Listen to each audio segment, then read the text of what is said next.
One more week to go when it comes to the side quests. So, by the way, you got to do it like one at a time. There's a week 5. I think that's right, in week 5, because this just like follows the cadence of when everything ends. Because the event quest lasts for a further 13 days, so like 2 weeks worth. So we got one and another. So yeah, there's another additional. Well, there should be another additional side quest week to play out. In this video, we're going to be going over some options, showcasing some footage, talking about the boss, some like tendencies that the boss has, because depending on what traps you leave on, it can be a little bit more frustrating, and there may be a better route, but there may be better champions to counter the unblockable. There's a lot of things to go over. A little bit of a write-up is in the description. And before we get into this, got to give you the kind of the big warning, and the usual one is, make sure to spend your Mysterium before going in. Is the side quest worth doing? Some would say yes, some will say no. I do it because it's pretty like good on time. Time investment to return back once a week. Yes, it's not super amounts of 7-star shards that you can pick up depending on where you are, Valiant, whatever. And also there's other things as well, whether it's your Dark Plumes, whether or not it's 6-star shards, rank up materials. Don't always kind of go like, it's so bad, this is awful. There are some things in there. It's not great things, but they're things. Whether or not you need extra gold and ISO, then you can go and grab one of the bundles. There's stuff there for it, so don't ever think that it's not going to be of advantage to use your Mysterium, because you're getting a lot of it, and you know you'll probably find yourself spending all your Mysterium. Anyway, that all aside, you can repeat back the side quest, the same end path bit, and still 100% it, which is important for players that want to pick up your primordial dust. Or you can follow that method we put out at the start of the month, which was, if you don't want to just do threat level 5, you could also do threat level 4, 100% it, and find yourself getting some extra primordial dust. It's more grindier. That's it. That's it. Like, if you want it to be more grindier, but you want to get some stuff, go do it. If not, I don't think, like, well, it matters too much, so it's up to you. But you want to do that, stick to 1 difficulty, get that done, and also the threat level 5 objective as well at the same time. Right, with that all said and done and out of the way, let's get into the actual quest itself. Two paths for you to go on, whether you go up or down, and the different types of champions you'll face off against. We'll start with the bottom. Agent Venom you might face off against, or Ronin. I can't remember if it was like something else there other than that. Blade or Elsa Bloodstone. Keep her to an SP1 for the love of anything. Mantis. I've only seen you face off against Mantis, which has they all have different nodes. I personally found one of the best champions to take on this particular path was Bullseye and Storm. The Ronin fight, or Agent Venom fight, has Assault Battery. As soon as you're building up like your 5-hit combos, hits, whatever it is, you're going to be building up a battery. The battery is going to explode if you get hit by any kind of like special, which isn't great because Agent Venom is a very annoying SP1, so you have to be very clinical, as I hiccuped, clinical with your evading. I personally like to build up close to an SP1 or close to the SP1 of the enemy champion, then go into a parry, then build up to an SP1 my side of things. So yes, the enemy's going to be on their SP1, but if you do that, you build up your hit combos in the battery's build up, do an SP1 with Storm, Prowess, or any kind of mutant that's got Prowess.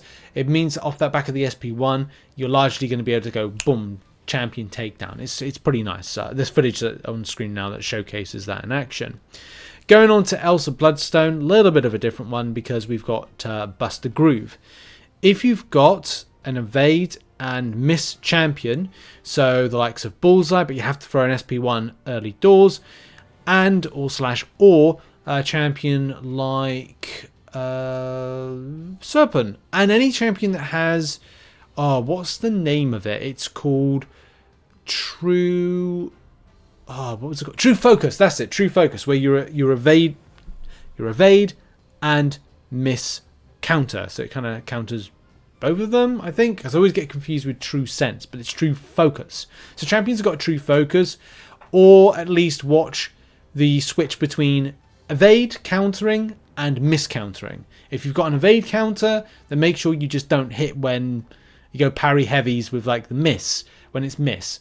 So you could always have one or the other. I'm not saying you have to like have both, but like if you've got one and the other, then at least you can, you know, do something like that, and find that as kind of an opportunity to counter in a very out there way. Okay, final fight is going to be that Mantis one, which is Tank Buster. Yep, Tank Buster. Defender's critical damage. I would say this is not something to worry about. Mutant-based champions are able to deal with Mantis quite easily. Storm's a double whammy because she was dealing with two sets of things. So even though I brought in Bullseye specifically for that miss and evade countering, as long as you don't overstack on power and kind of like, you know, push Mantis to an SP3, you're largely okay. You just got to be careful about that and keep your distance on the SP2, or kind of like time things with heavy attacks and other stuff like that. Maybe intercepts as well to kind of like mitigate that. So we're going to now move on to the top path before we finish off with the boss.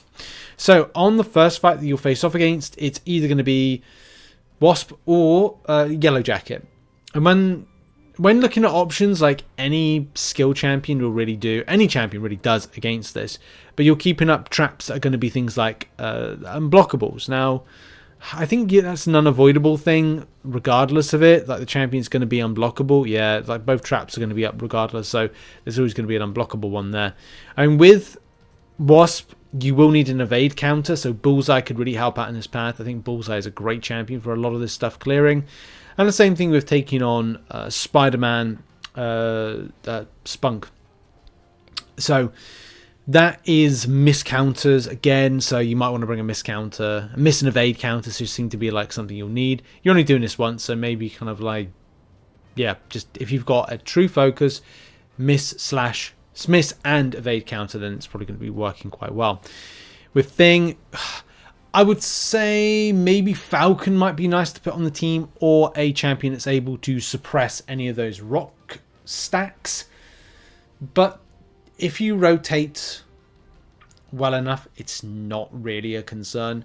You just got to watch out for the encroaching stun, which, depending on your rotation with throwing special attacks, I think you could largely build him up to about 15 rock stacks, wait for him to throw a special attack, you throw yours, and then you reset him to 0, and you've thrown your special attack at the right time. So you just got to watch the encroaching stun time, or use stun immune based options. Off the top of my head, you could probably use, yeah, Nick Fury, Falcon, and, well, Bullseye is good, but I would say as well, yeah, just like a bleed champion in order to suppress rock stacks. A bleed champion that's got like true accuracy. Mole Man could be somewhat helpful. You're just going to be careful about bringing down those rock stacks, building up to 15, and also when things throwing a special attack, and trying to mitigate things like stun immunity. So you could look to use like Hercules or something that's stun immune, so reduces down stun based activity. So those are your options right there. I'm going to finish off now with Emma Frost. This one's weird depending on what you keep up. If you keep Beat the Buzzer, then of course you've got to do a special attack in order to make sure that you don't take a load of or burst damage. Let's face it, the champion's going to be unblockable, regardless if it's Combat Deja Vu or Rubber Band. And the other stuff, I wouldn't worry about too much. Arc Overload, you've just got to keep your kind of like wits about you. And yeah, just maybe I think my biggest mistake is I didn't bring in Doctor Doom. In hindsight, I would have. Or a stagger-based champion. That's probably my recommendation, stagger-based champion. You could use champions that are unblockable counters, and that would be, I put a list in the description for champions that are unblockable counters. And whilst you got while the opponent is inflicted with a tracking debuff, you can use Ironheart and you won't get hit. Mr. Sinister against Mr. Sinister, Mordo, Steadfast, and Onslaught has got it. Onslaught probably would have been the better option here. I should have used that, but shoulda, woulda, coulda, didn't.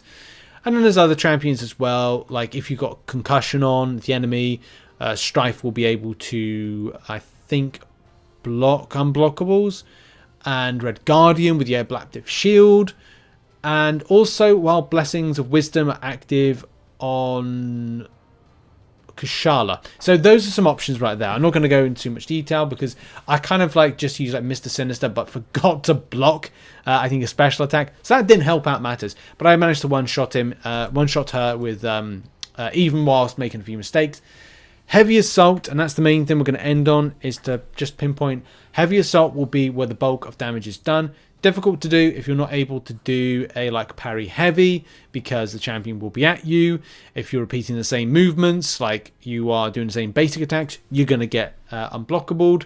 And the other big thing is that Kabam have made it so that you can armor break the champion, so it rules out a lot of the quintessential counters against Emma Frost. But yeah, who do you use? Did you use any of the ones mentioned? Let me know. Anyway, check out some other content located on the screen. I just wish I used a stagger-based champion or used Doctor Doom. That's probably my biggest regret about it. But anyway, it is what it is. Thanks for watching. Check out some other content. See you soon. Bye.